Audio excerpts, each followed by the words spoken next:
When that girl fell out of the sky and kissed me, it was doomed. Jacob, return to me. What? I wish none of this ever happened. A blue dragon bead? I can feel it right here. I feel like my brain is changing. Step inside the car. I'm not going anywhere with you. Oh! Dragons. And that means that you may be dragon material. Marry my daughter. Beg you to marry. What do you say? A chance encounter set off a chain of events that changed Jacob's life forever. He's now unexpectedly engaged to the Dragon Princess. As he navigates his new reality, what will be his greatest challenge? Sophie is only a high school girl while I'm only 20. Now that you are one of us, you must guard our common secret. By doing so, you are also protecting yourself. Jacob was baffled. What confused him more was that if they were indeed dragons, why did they dress up like ordinary people? They conducted themselves like businessmen, too, sitting in a posh office in a classy building like the one he was in right now. Flying across the heavens? Transforming the sky and the earth? Seriously? It seems you still don't believe me. Looking at Jacob, Elder Liam could read Jacob's thoughts by studying his face. He abruptly took the ancient book from Jacob's hand and put his other palm on Jacob's forehead. All of a sudden, a passage revealing shiny golden characters appeared in Jacob's mind. Before he could react, Elder Liam removed his hand. This is the first chapter of the Spirit Concentration Scroll. It is simple, and you will master it by meditating for half an hour every night. I will check your progress periodically, and you will be punished if you don't meet my requirements, Elder Liam told Jacob. His tone remained kind and gentle, even while giving orders. My God, the old man looks harmless, but is actually quite aggressive. When did I promise to cultivate this stuff? Jacob stared at him with panic and fury. Don't worry, these cultivation techniques will do you good instead of harm. On the other hand, if you don't cultivate them, you will be in danger. From now on, I'm your guardian in our circle. If you have any questions, just call me. Elder Liam took out a name card and presented it to Jacob. They even have visiting cards? The so-called dragons are quite professional. Or can I say unprofessional, considering today's conduct? Speechless, Jacob took the visiting card and froze at the information on it. Liam Davis, Managing Vice President of the Sturgeon Bay University. Remember your identity. From now on, you are not only a student of the university, but also the Dragon King's son-in-law. Reaching his hand out, Elder Liam patted Jacob's forehead. Dragon King? Jacob was shocked and looked at Elder Liam suspiciously. You still have a class this afternoon, right? Why don't you head back? Elder Liam stood up and waved at Jacob. Jacob thought for a few seconds, stood up, and walked out of Dracon's office. He took the elevator down alone. Standing in the elevator and watching the descending number of floors on the screen, Jacob felt like he was dreaming. He hailed a cab and sulked in the back seat. Only after seeing the familiar roads and streets, Jacob finally felt like he was back to reality. He took out his phone and called Sam. Where are you guys? He asked. We are in the art class in the left wing of the old building. Are you okay? We were pretty worried, Sam said. I'm fine. I'm on my way back. I'll see you in a bit. Jacob hung up the phone. The first thing he wanted to do right now was to find his friends. After a series of weird events, he felt like everything had changed. Jacob sprinted up the staircase to the classroom Sam told him about and sneaked in through the back door. What happened? Tell us everything, Sam and the others asked Jacob with concern and curiosity.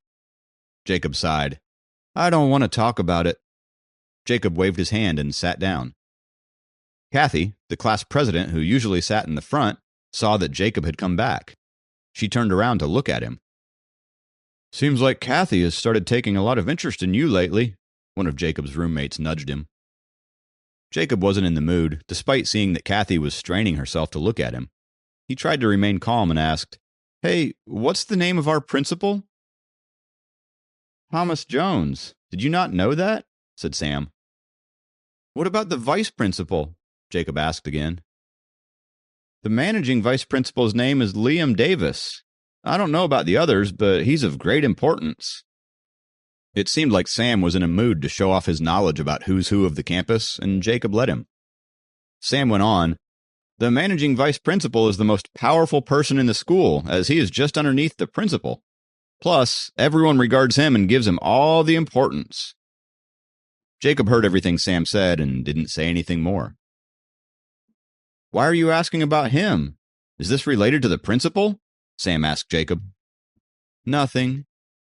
Jacob touched the pocket in which he had kept Elder Liam's visiting card and said, "Nothing, I was just curious." "Jacob, stand up and answer the question." The teacher saw Jacob talking to others.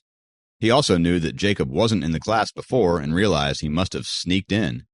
He looked angry and demanded that Jacob answer the question. Poor Jacob. He wasn't there for half of the lecture. How could he answer any questions? He was scolded by the teacher quite badly. Kathy turned her head and looked at Jacob with pity in her eyes. After the lecture was over, Jacob, Sam, and the others returned to the dorm.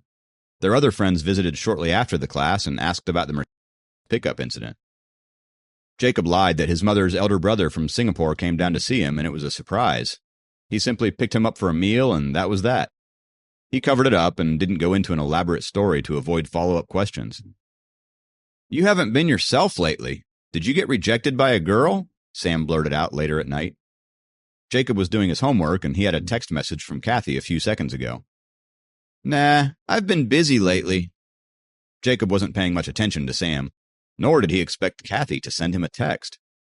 He was about to reply when his phone began to ring. It was Kathy. "What happened this morning?" she asked as soon as Jacob picked up the phone. "Oh, that. Well, one of my relatives, my uncle, actually returned from overseas and treated me to a meal. He gave me a surprise, and that's why I didn't know about it in advance." "Where are you?" Kathy asked. "I'm in my dorm room," Jacob answered. Kathy was silent for a few seconds before she suddenly asked, "Do you want to go for a walk? The moonlight is pretty right now." Jacob got butterflies in his stomach because he didn't expect an invitation like this. Class President Kathy was a popular girl. Not only every guy in his class liked her, but so did many others in their college. If Sam and his other friends didn't go behind Jacob's back and blab about his feelings to Kathy on his behalf, the relationship between them wouldn't be so awkward. "Never mind. I'm all right, really. I have quite a bit of homework to do. Another time." Jacob struggled for a moment, but finally managed to turn her down. If you have questions, just ask me." After a moment of pause, she continued, "No matter what, I am your class president. I need to take care of you. Isn't that right?" "Haha, well, thank you for your concern." Jacob couldn't think of anything else to say. "No worries." Kathy hung up the phone. Jacob put down his cell phone and felt a smile spreading across his face. "Who was it?" Sam and his other two roommates asked as soon as he kept the phone. "No one," Jacob continued to smile. "You've been pretty mysterious lately. Not sure what you've been up to. Someone sees me and Kathy taking a walk. I'm not sure how the teachers will react. Shouldn't Kathy be concerned about this?" In the middle of the night, Jacob sneakily crawled down from his bunk bed when Sam and others were in deep sleep. He opened the door to his dorm and walked out to the balcony. The moonlight was bright. Jacob took out Elder Liam's card and looked at it for a while before putting it back in his pocket. Might as well give it a try. After Jacob's stance was steady, he faced the silent sky and thought about the cultivation technique in his mind. The golden scripts emerged in Jacob's mind. Jacob tried to comprehend the meaning of the technique word by word and concentrated on his meditation as instructed. He finished a whole set at once, returned to his room sneakily, and found out that 2 hours were gone, just like that. Jacob was surprised. He wasn't sure if it was a psychological effect or not, but soon after the practice, he felt that the swelling on his arm was gone and his arm felt good as new.